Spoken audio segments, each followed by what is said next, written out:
My son left me at a busy airport with a fake boarding pass, thinking he could erase me like a computer file. He believed I would fade away in a foreign crowd without a passport or money.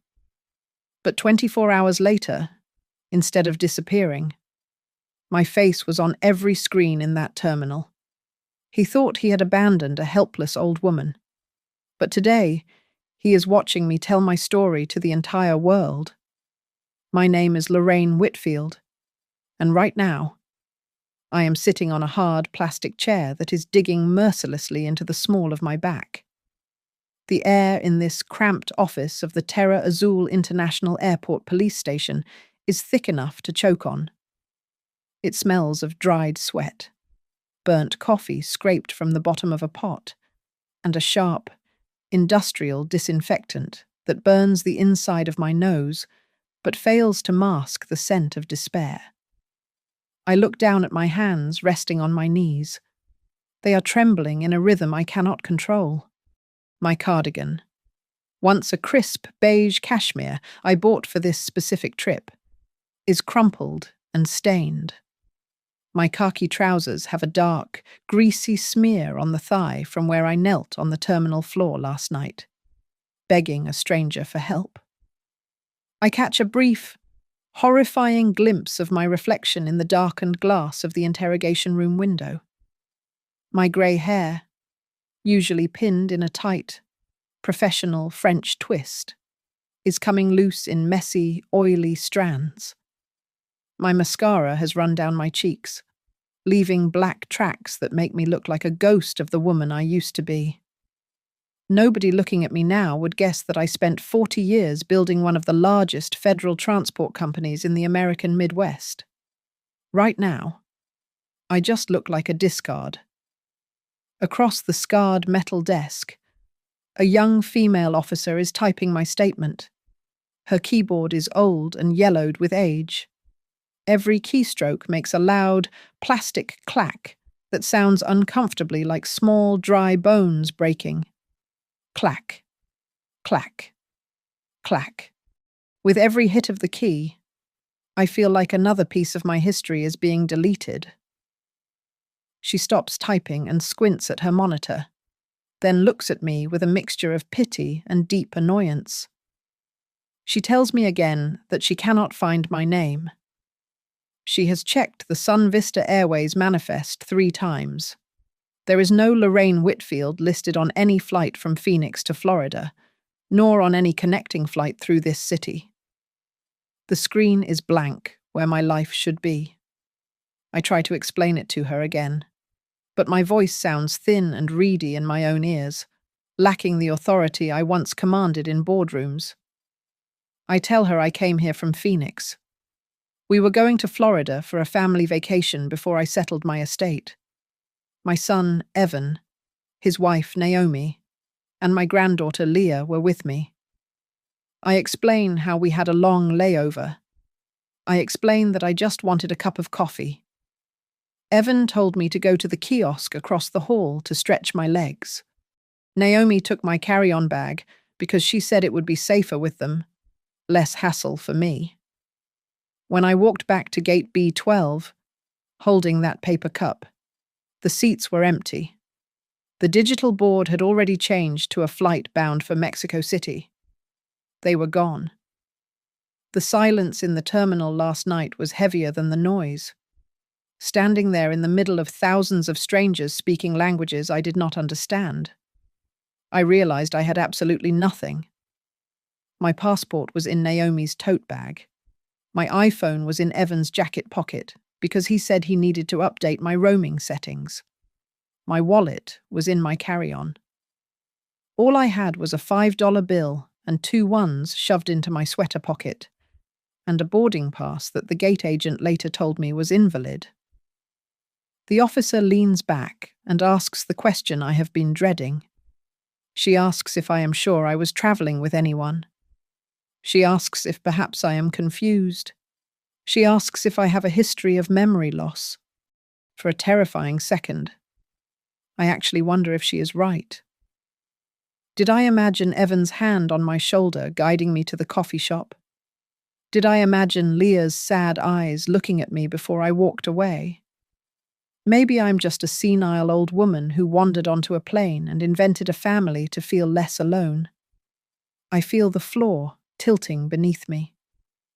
Then the door opens. A young man with a mop and a bucket pauses in the doorway. He looks at me, his eyes widening in recognition.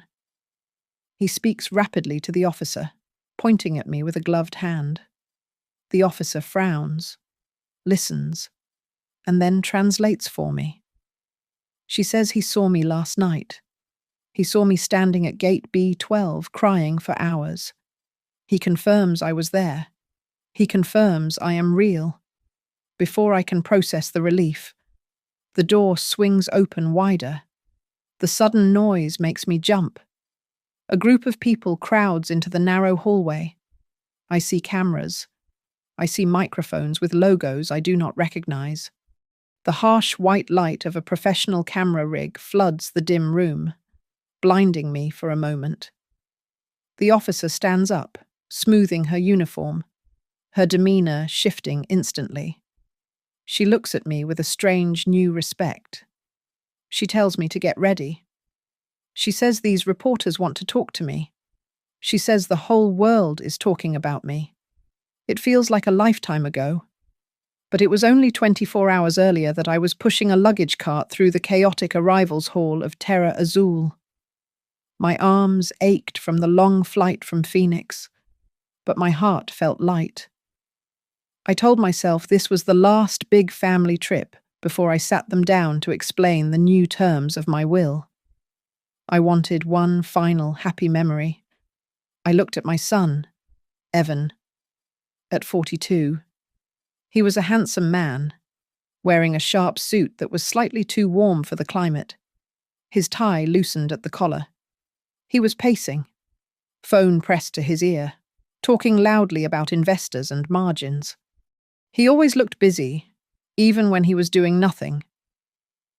Beside him was Naomi, my daughter-in-law. She looked impeccable as always, her fingers flying across her phone screen. I noticed she was checking her banking app again, her eyes narrowing at the numbers. But I pushed the thought away. Trailing behind them was my granddaughter, Leah. She is 14 now, a slip of a girl hiding inside an oversized grey hoodie. She had huge noise-cancelling headphones covering her ears, dragging a small yellow suitcase that looked like a toy next to our massive bags. Every time she looked at me, her eyes seemed to well up with a sadness I could not understand.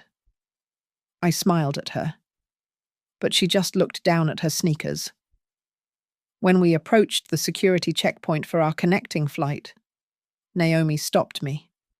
She had that efficient, practiced smile on her face. She insisted that I hand over my passport, my ticket, my phone, and even my wallet. She said it would be so much easier if she held everything in her large tote bag, so I would not have to fumble with my purse in the line.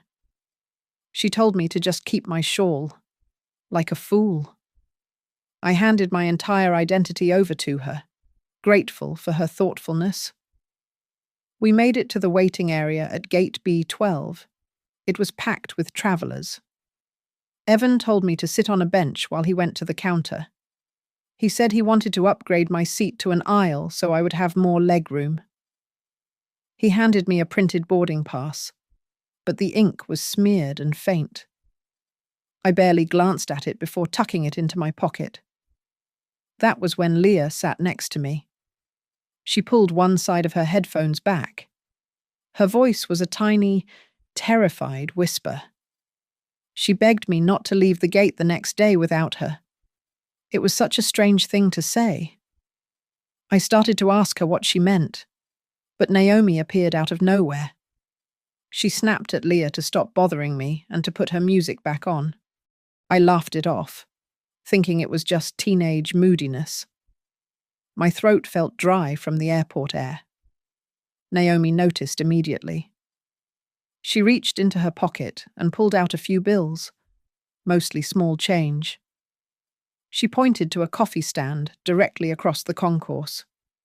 She told me to go get a drink while they watched the bags. She said to take my time. Her voice was so sweet. I walked to the stand. The line was short. I bought a black coffee. It took maybe 5 minutes. When I turned around, the steam from the cup warming my face. I smiled as I walked back toward the seats. But as I got closer, my smile faltered. The bench where I had left them was empty. I spun around, looking for Evan's blue suit or Leah's yellow bag. Nothing. I looked at the digital screen above the gate. The flight information had changed. It no longer showed our destination in Florida. It showed a flight to Mexico City. I felt a cold spike of panic in my chest. I ran to the information desk, coffee splashing onto my hand, burning my skin. I slapped the blurry boarding pass onto the counter. My hands were shaking so hard I could barely stand. The agent scanned it. The machine made a harsh, buzzing sound. He frowned and typed something into his computer. He looked at me with flat, uninterested eyes. He told me the barcode was invalid. He told me there was no reservation for a Lorraine Whitfield on any flight that day. He told me the ticket had been cancelled hours ago. I stood there, the noise of the terminal fading into a dull roar. They had not simply forgotten me in the rush. They had deleted me. They had planned this down to the minute, erasing me from the system like a corrupted file, confident that an old woman without a passport or a phone would simply cease to exist. Sitting in this cold police office, my mind travels back to where it all began.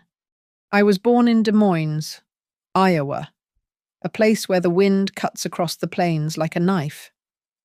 I did not grow up in a mansion. I grew up in the back office of a bus terminal where my parents worked. By the time I was 10, I had memorized the arrival and departure schedules of every route crossing the state line.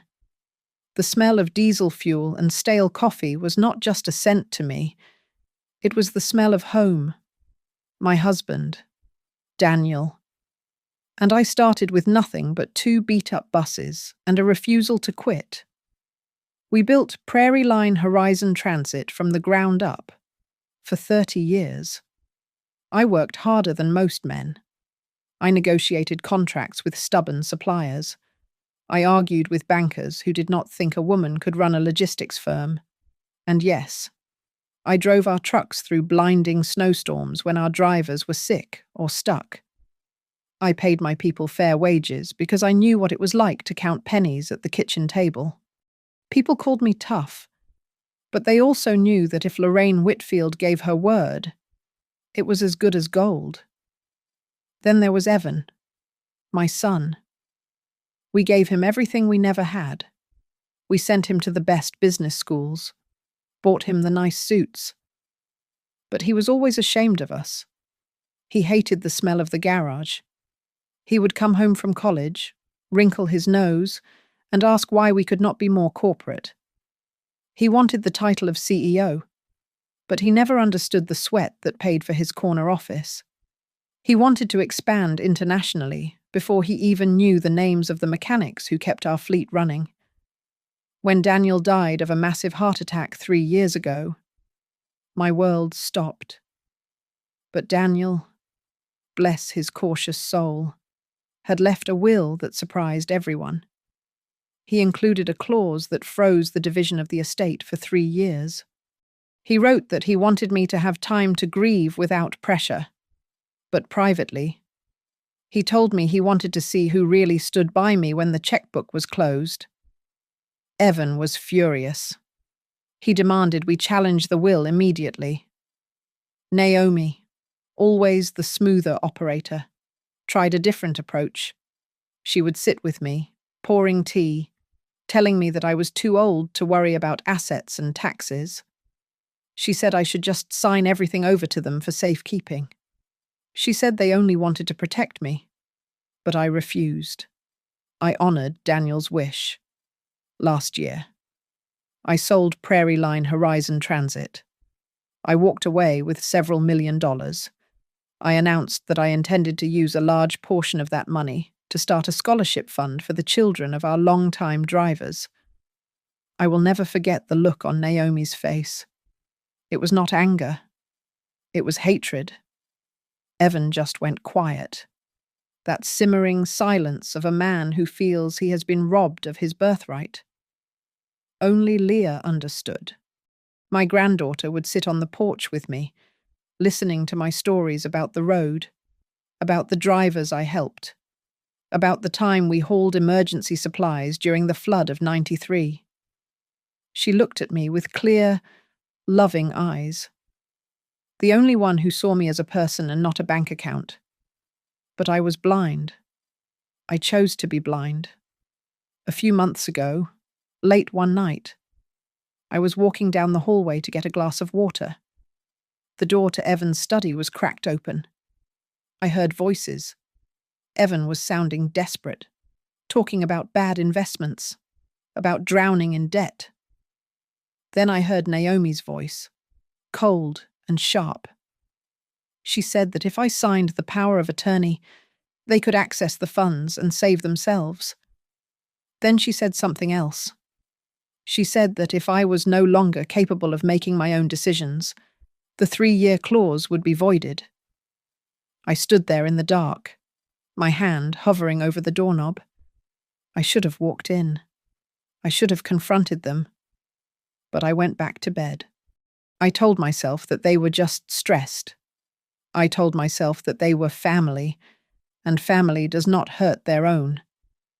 I buried that memory deep down, just like Julian in those old stories, planting a seed of blindness that would grow into the nightmare I am living right now. I convinced myself they loved me. I was wrong.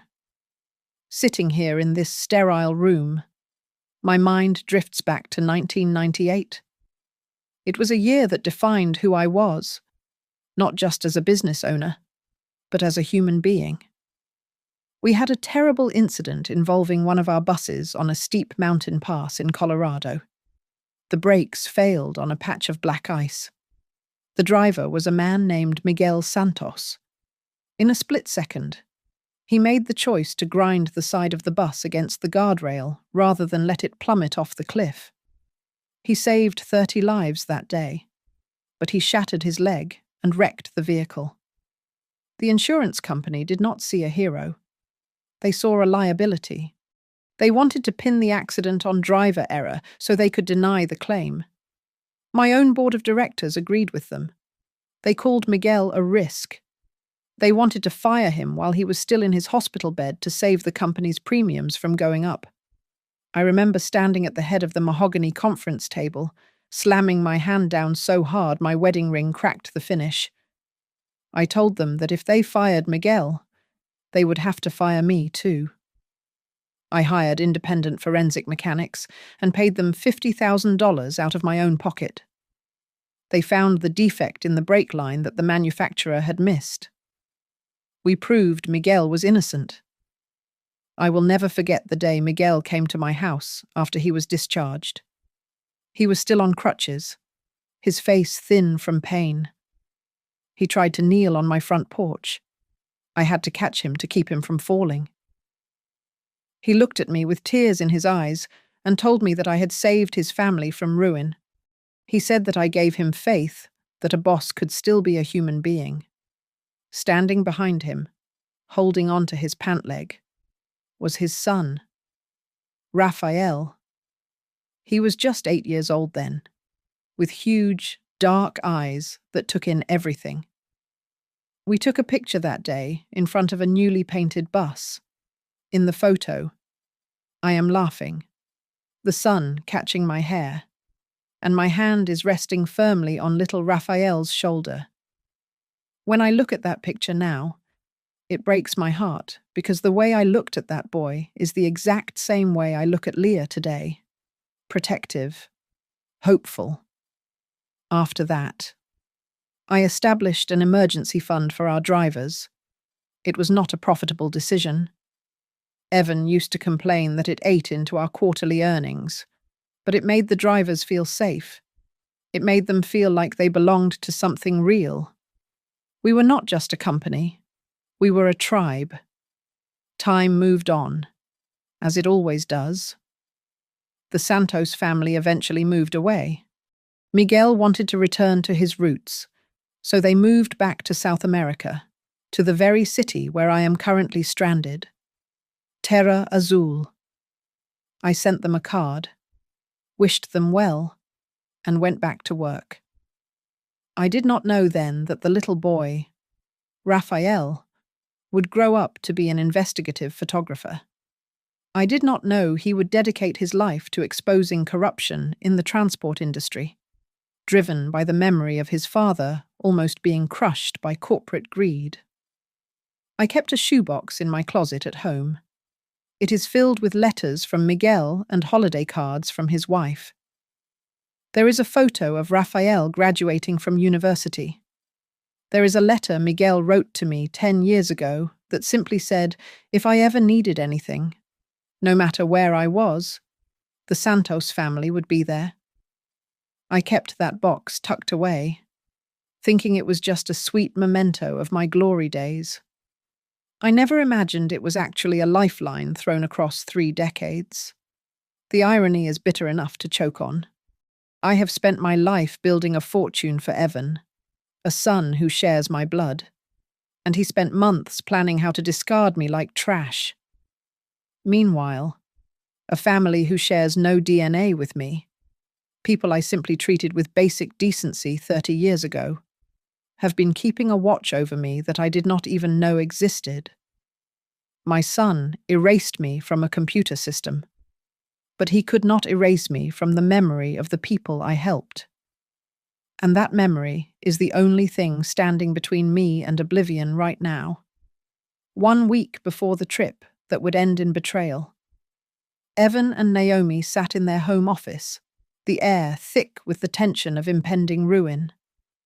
The glow of the computer screen illuminated their faces, highlighting the panic in Evan's eyes and the steely resolve in Naomi's.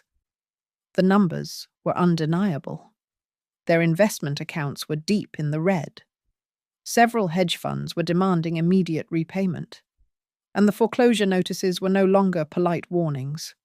They were threats. Naomi swiveled her chair to face her husband. She laid out the plan with the precision of a surgeon cutting out a tumor. She spoke of a final family vacation, a connecting flight through Terra Azul. It was a chaotic international hub, she explained, where English was barely spoken by the ground staff and the layout was a labyrinth. It was the perfect place for an elderly woman to become confused, to wander off, to simply disappear from the itinerary. Evan hesitated, his hands gripping the armrests of his leather chair. He muttered about it being his mother, about the risk. But Naomi silenced him with a single, cold question. She asked if he preferred to lose the house, the cars, and their social standing. She reminded him of the power of attorney documents. If Lorraine were to be declared missing or mentally incapacitated due to the trauma of being lost in a foreign country, the 3-year waiting period on the will would be challenged. They could petition the court for emergency guardianship of the estate. They would be the saviors stepping in to manage the assets of a senile woman. The next day, they met with their lawyer to adjust the paperwork. They subtly manipulated the dates on the medical directives and financial powers of attorney, ensuring the timeline would support a narrative of Lorraine's declining mental health. It was a calculated move to strip her of her agency before she even stepped foot on the plane. Naomi took charge of the logistics. She contacted Sun Vista Airways, not through the official customer service line, but through a back channel she had cultivated, a ticket agent with a gambling debt and loose morals. In exchange for $500 in untraceable gift cards, the agent altered the booking. Lorraine was removed from the passenger list for the second leg of the trip. A boarding pass was printed, but it was a dummy document, a piece of paper with a barcode that would never scan. They rehearsed the choreography of the abandonment. They would convince Lorraine to hand over her passport and phone for safekeeping. They would wait until the boarding area was crowded. Then, they would send her away for coffee. While she was gone, they would board. Once the plane doors closed, they would report her as a passenger who failed to show up, a confused old lady who wandered away despite their best efforts. They did not know that the walls of their house were thin. 14-year-old Leah sat at the top of the stairs, hugging her knees. She heard fragments of sentences that made her blood run cold. She heard the words Terra Azul. She heard the phrase passenger no-show. She heard her mother say that once they returned to America, the court would grant them guardianship. Leah could not piece together the entire puzzle, but the dread in her stomach was heavy and real. That night, Leah crept into her grandmother's room. She found Lorraine packing a sweater. Leah grabbed her grandmother's hand, her voice trembling as she begged her to stay close the next day. She told Lorraine not to go anywhere alone. Lorraine, blind to the malice surrounding her, simply smiled and hugged the girl, thinking Leah was just anxious about flying or had been watching too many scary movies. While Lorraine slept, Naomi was downstairs finalizing the theft. She moved money through a series of transfers, shifting funds from Lorraine's accounts into shell companies she had set up days earlier. She wired $50,000 to an offshore account to ensure they had liquidity upon arrival. Every click of the mouse was a nail in the coffin of their relationship. The final image of that night was chilling. Naomi stood in the doorway of the guest room where Lorraine had dozed off in a chair, exhausted from packing. Naomi watched her mother-in-law sleep with eyes as cold as glass. She did not see a person. She saw an obstacle. In her mind, she thought that if they could just get through tomorrow, everything would be theirs. She had no idea that tomorrow would not be the end of Lorraine Whitfield, but the beginning of her own destruction. After the airline agent turned me away, telling me I did not exist in their computer, I began to drift through the terminal like a piece of debris caught in a current. I approached strangers, my voice cracking as I asked if I could use their phone to call the United States. I stopped a man in a grey suit, but he stepped around me as if I were contagious. I tried to stop a young couple, but they looked at my wild hair and tear-stained face and hurried toward their gate without a word. I was not a person to them. I was just an uncomfortable obstacle in their path. Security eventually found me. 2 guards with stern faces approached me because I was causing a disturbance. They demanded my passport. I tapped my empty pockets frantically, trying to explain that my son had it, that he was coming back for me. But I knew he was not coming back. I tried to text Evan earlier, but the messages failed to deliver. He had blocked me. The guards led me to a holding area, viewing me not as a victim, but as a problem to be managed. I sat on a metal bench, my body shaking from shock and hunger. A cleaning woman named Lucia stopped her cart nearby. She watched me for a moment, her eyes soft with understanding. She reached into her uniform pocket and placed a small package of cookies on the table next to me. She whispered in broken English for me to eat, warning me that my blood sugar would drop. That small act of kindness from a stranger, when my own flesh and blood had discarded me, almost broke me completely. Then Tiago appeared. He was the young barista who had sold me that last cup of coffee. He had seen me crying near the check-in counters and recognized me. He crouched down in front of me, holding up his smartphone. He asked me to tell him what happened.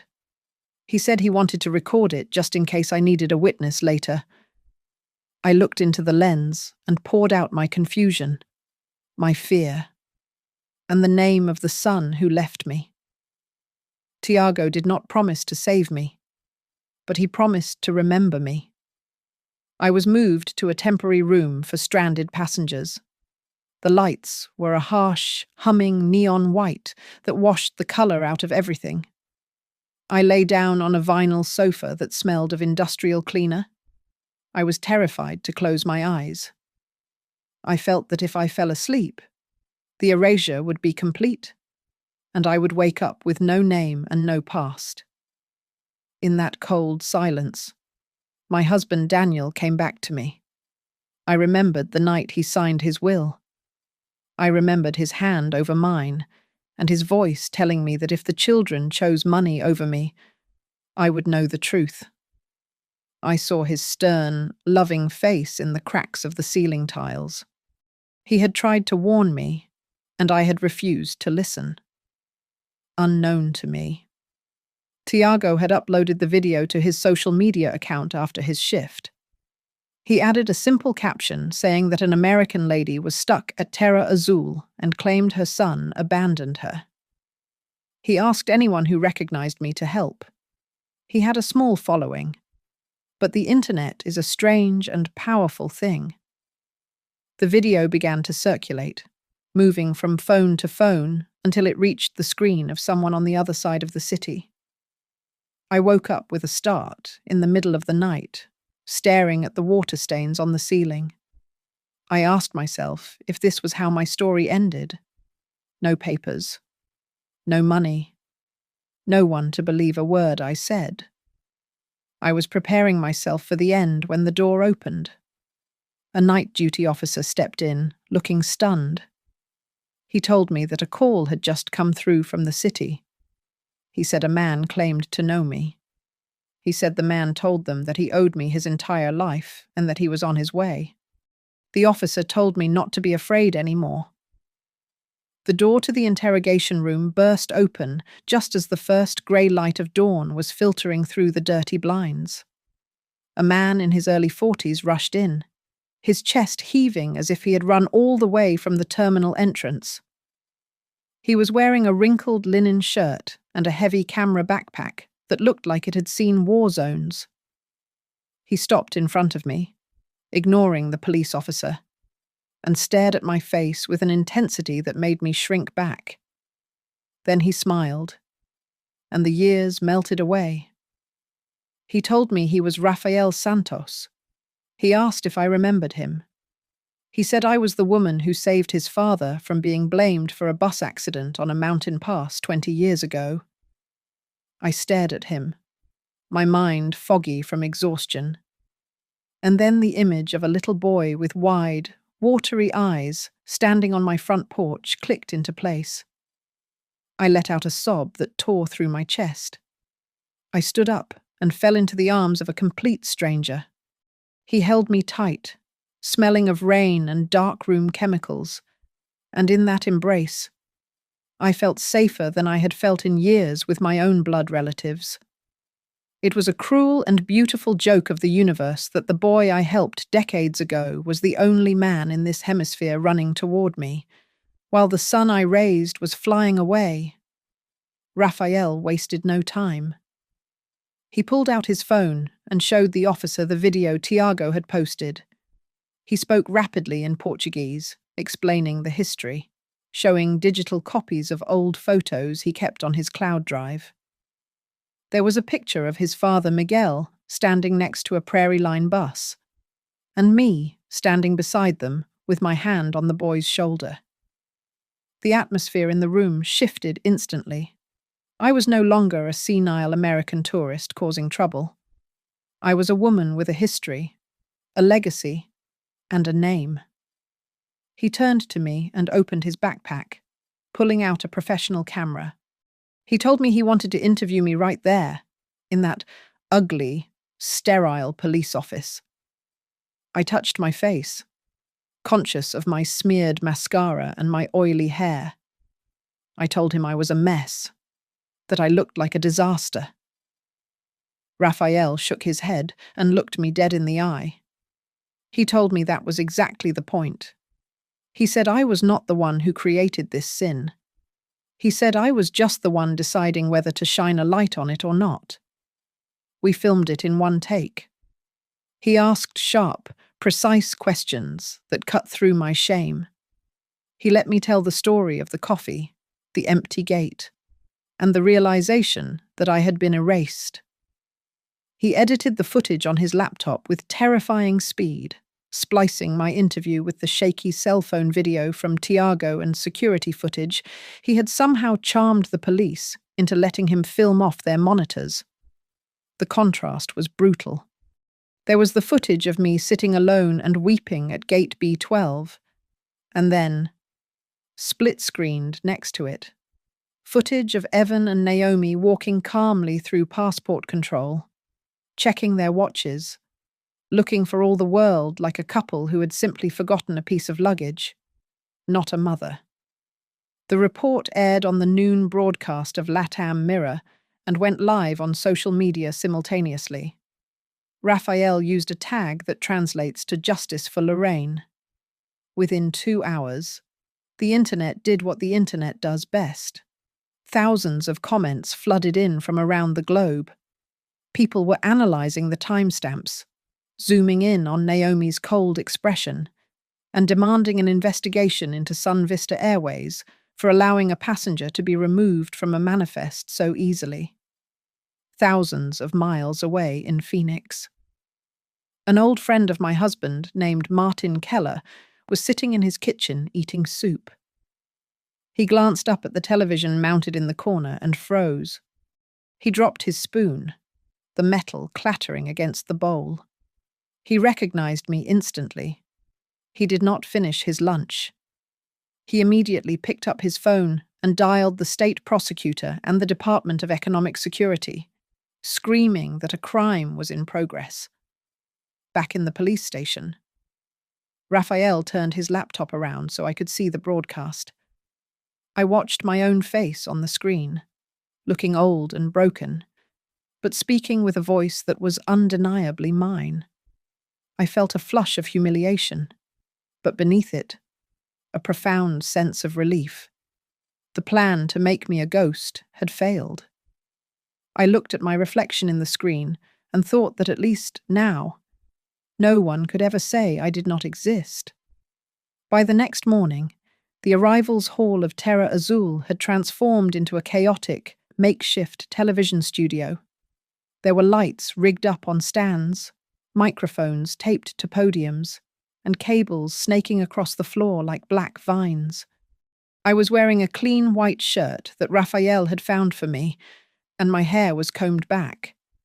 But I made no effort to hide the dark circles under my eyes. I wanted them to see the truth. An anchor from the show Morning Focus had flown in overnight from New York. He took my hand, his grip firm and warm, and asked if I was ready to tell my story to America. I looked directly into the black glass of the camera lens and decided that if I did not speak now, I would be silenced forever. At the exact moment I began to speak, 30,000 feet above the Gulf of Mexico, my son and his wife were settling into their first-class seats on the flight to Miami. They were sipping champagne, believing they had successfully left their burden behind. But then, the in-flight entertainment system flickered on for the midday news update. My face filled the small screens on the back of every seat in the cabin. The headline was bold and damning. It read, "Mother abandoned at airport, did son delete her from flight." I learned later that a hush fell over the cabin. Passengers began to look around. Then, slowly, heads turned toward row 3. They recognized the couple sipping champagne. They recognized the sharp jawline of my son and the expensive scarf around Naomi's neck from the security footage Raphael had broadcasted. The atmosphere shifted from luxury to hostility in seconds. It was described to me later as a small puddle of suspicion turning into a tidal wave of judgment. Evan panicked. He pressed the call button repeatedly, demanding the flight attendant turn off the monitors, his voice cracking with desperation. But it was too late. A teenager across the aisle had already pulled out his phone. He recorded their meltdown, capturing the exact moment their arrogance crumbled into fear. That video would be trending before their wheels even touched the tarmac in Florida. Back on the ground, things were moving with the speed of a freight train. My late husband's friend, Martin Keller, had reached Raphael. He told us that the Arizona State Prosecutor and the Bureau of Elder Abuse were opening an immediate file. They were looking at charges of abandonment, endangerment, and serious financial fraud. Raphael arranged a flight home for me, fully sponsored by his network's emergency fund, while Sun Vista Airways, scrambling to save their reputation, issued a press release admitting that a rogue employee had tampered with the booking system and that they were fully cooperating with federal authorities. When the red light on the camera turned on, I did not shout. I did not scream. I spoke quietly. I told the country exactly how Naomi had insisted on holding my passport to keep it safe. I told them about the coffee. I told them about my granddaughter, Leah, whispering to me to stay close, a warning I was too blind to understand. My voice broke only once, when I said the words that I knew would haunt Evan for the rest of his life. I told the audience that I spent 30 years teaching my drivers never to abandon a passenger on the side of the road, and I never imagined that I would be the one abandoned in an airport terminal by the people I gave birth to. The cameraman zoomed in on my hands. They were trembling violently, clutching the cheap paper handkerchief that Lucia, the cleaning lady, had given me the night before. I was not trying to look strong anymore.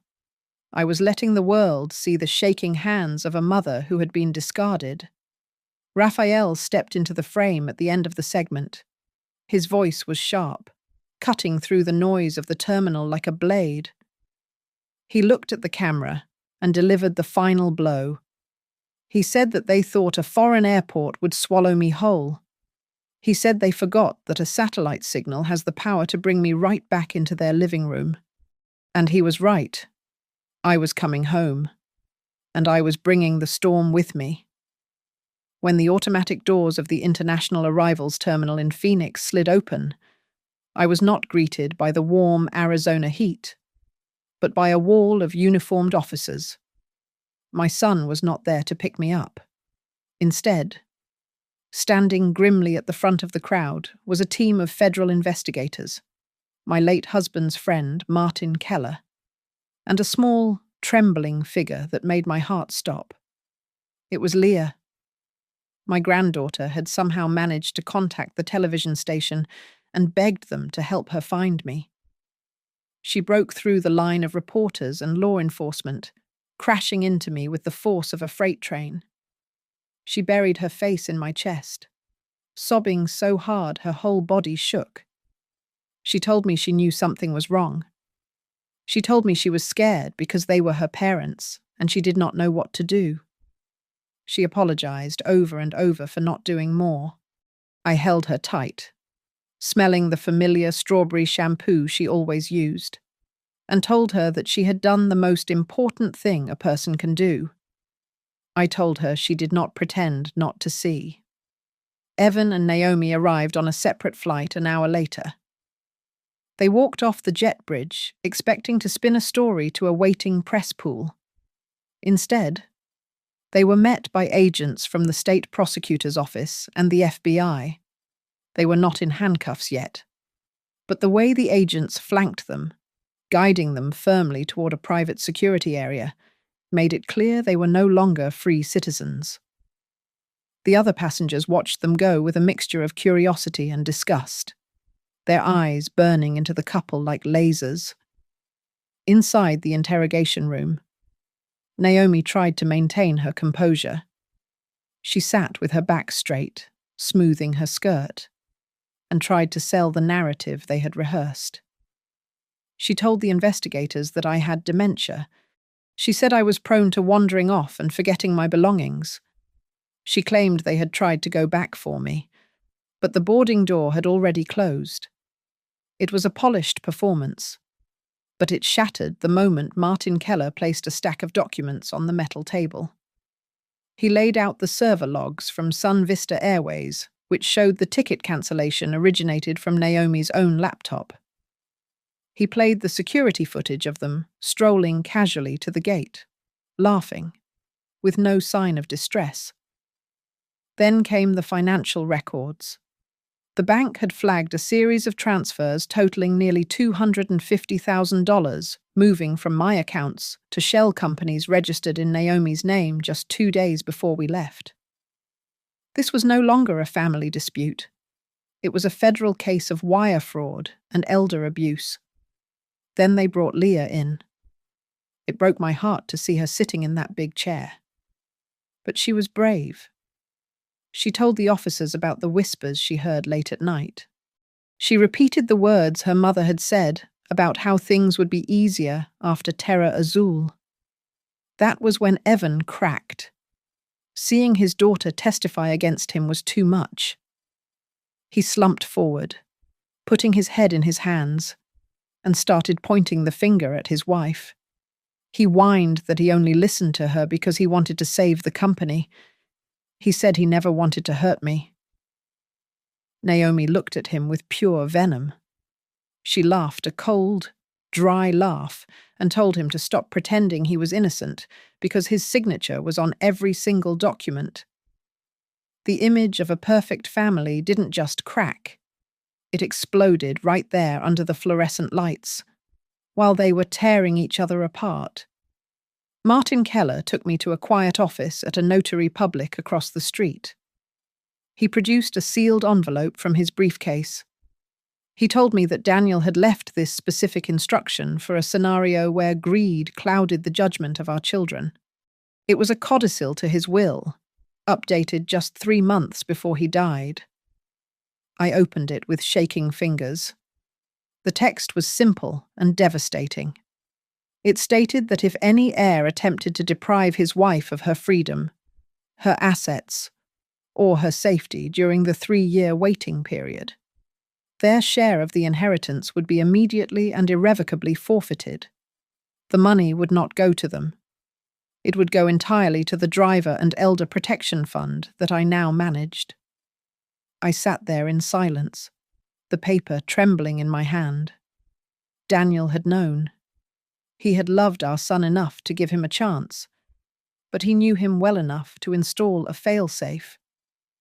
Evan and Naomi had not just lost their freedom, they had torched their own future. They had closed the door on the millions they were so desperate to steal. I felt a heavy, cold sense of justice, a revenge written from the grave, proving that my husband was still protecting me even after he was gone. The courtroom was a blend of civil and criminal proceedings, a rare spectacle that drew the press like moths to a flame. I sat in the front row with Leah holding my hand tight. On the other side of the aisle sat Evan and Naomi. They looked small next to their defense attorneys, their eyes darting around the room, desperately avoiding the gaze of the mother they had planned to delete from the system. The prosecutor laid out the evidence like a trail of breadcrumbs that led straight into a trap. He displayed the server logs from Sun Vista Airways on a large screen. The logs proved beyond a shadow of a doubt that the cancellation of my ticket had been initiated from Evan's personal device. He showed the emails Naomi had sent to the corrupt ticket agent. Then came the footage from the airport security cameras. It showed the two of them walking away from gate B12, not with the panic of people who had just lost a family member, but with the casual stroll of tourists heading to a beach. Then it was Martin Keller's turn. He stood up and read the codicil to Daniel's will. His voice resonated against the polished wood of the courtroom, sounding so much like my late husband that I felt a shiver go down my spine. He read the clause clearly. It stated that if any beneficiary attempted to deprive me of my liberty or assets during the 3-year waiting period, their entire inheritance would be forfeited. I watched the colour drain from Evan's face until he looked like a sheet of paper. Naomi gripped the arm of her chair so hard her knuckles turned white, realizing that her greed had just cost her the very fortune she was trying to steal. When the judge asked if I wanted to speak, I stood up slowly. I did not cry. I did not scream. I spoke slowly and clearly. I told the court that I had given my son everything. I gave him opportunities. I gave him trust. I told them that he only needed to give me one thing in return. He just needed to give me a seat next to him at gate B12. The jury did not take long. They found Evan and Naomi guilty of elder abuse and conspiracy to commit financial fraud.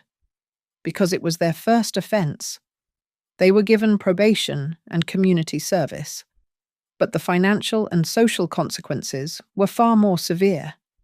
They were ordered to pay restitution and were permanently barred from ever acting as guardians for any elderly person. On the civil side, the judge upheld the will. The millions that Evan and Naomi had killed their own souls to get were transferred entirely to the Whitfield Long Haul and Elder Fund. It is a non-profit organization dedicated to protecting drivers and abandoned seniors, managed by me and a board of retired truck drivers. After the gavel fell, Evan approached me in the hallway. He was weeping, his composure finally gone. He begged for my forgiveness. He told me he was under pressure. He told me the debt was drowning him. I listened to him, but I did not soften. I told him that pressure is not a valid reason to leave a human being at an airport. I told him that because he is my son, I am glad he is not going to prison. But I also told him that I am no longer his backup passport. Naomi walked away without looking back. I heard later she was trying to get booked on a talk show to spin herself as a victim of media bias. I realized then that some people never change, and the greatest punishment for her is that the world now sees her exactly as she is. The final scene of this chapter of my life found me at another airport. This time, it was a small domestic terminal in Arizona. I was sitting with Leah and Raphael. We were waiting for a flight to a conference where I was scheduled to speak about legal protections for the elderly. I looked up at the departure board. I took a sip of my coffee. My hand reached into my pocket and felt the solid, reassuring weight of my passport. I was holding it myself. The day they left me at that airport, they killed a part of my heart. They killed the blind trust I had in blood. But the very next day, when I saw my face on the news, I learned something vital. Being abandoned in a crowd is terrifying, but being silent is worse. I chose not to be silent. I chose to roar. So I ask you this. If the people who owe you their lives leave you stranded on the runway, do you have the courage to speak up? Or will you choose to disappear from your own departure board? Thank you so much for listening to my story today. I would love to know where you are tuning in from. So please drop a comment below and share your thoughts on what you would have done in my shoes. If you enjoyed this story, please make sure to subscribe to Grandma's Family Diary, hit that like button, and smash the hype button so more people can hear this message.